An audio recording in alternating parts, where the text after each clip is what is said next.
ఇది నేను పోటీ చేద్దాం అనుకుంది ఎమ్మెల్యేగానా ఎంపీగానా అని అనుకున్నాను.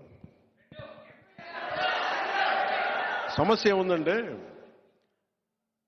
చాలామంది పెద్దలను కోరుకున్నారు మీరు రెండిట్లో పోటీ చేయమని.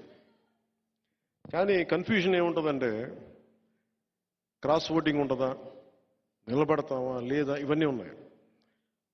అది ఎలా చేద్దాం ఏంటి అనేది ఇంకొద్ది రోజుల్లో ఒకటైతే ఖచ్చితంగా చెప్పగలను.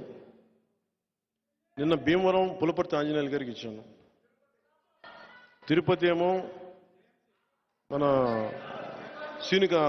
జంగం శ్రీనివాసులు గారికి ఇచ్చాను,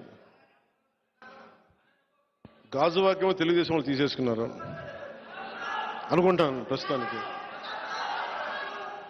సో పోనీ పిఠాపురం తీసుకుందామంటే మా ఉదయ్ ఉన్నాడు ఇక్కడ. సో ఉదయ్ని ఏం అడగాలో తెలియట్లే. సో ఉదయ్ని అడిగి పిఠాపురం ఖాయం చేసుకోమని చెప్తాను.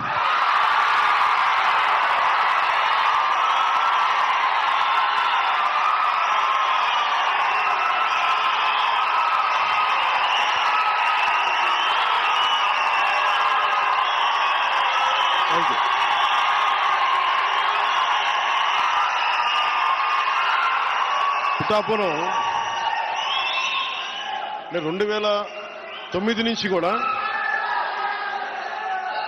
2009 నుంచి కూడా 2009 నుంచి కూడా అందరూ 2014లో పార్టీ పట్టగానే ఫస్ట్ నాకు పిఠాపురం నుంచి అడిగారు పోటీ చేయమని. మళ్ళీ తెలంగాణలో అడిగారు పోటీ చేయమని, మళ్ళీ పిఠాపురం నుంచి వచ్చింది, 2 చోట్ల నుంచి వచ్చింది ముందుగా. కానీ పిఠాపురం నేను ఎందుకు పోటీ చేయట్లేదు లాస్ట్ టైం అంటే, నేను రాష్ట్రం కోసం ఆలోచించేవాడిని. నేను నిజంగా చెప్పండి, నా ఎన్నికల గురించి ఎప్పుడు ఆలోచించలే. నేను మ్యాక్సిమం అనుకున్న అనంతపురం అర్బన్కి నిలబడదాం, వల్ల అనంతపురం జిల్లాలో నిలబడదాం.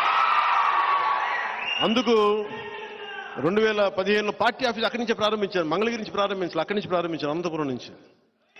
కానీ దాన్ని ఇప్పుడు నేను ఒక బాధ్యతను మోస్తున్నప్పుడు, నేను ఒక బాధ్యత ఇచ్చినప్పుడు దాన్ని మోసుకెళ్లే వ్యక్తుల సమూహం లేదు నాకు అక్కడ. అందుకని వదిలేయాల్సి వచ్చింది. తిరుపతి ఆల్రెడీ ఇచ్చేసాం, ఇంక మనం ఎన్నిసార్లు చెప్పాలి.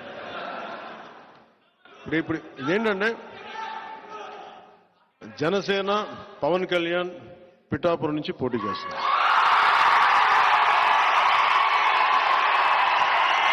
నా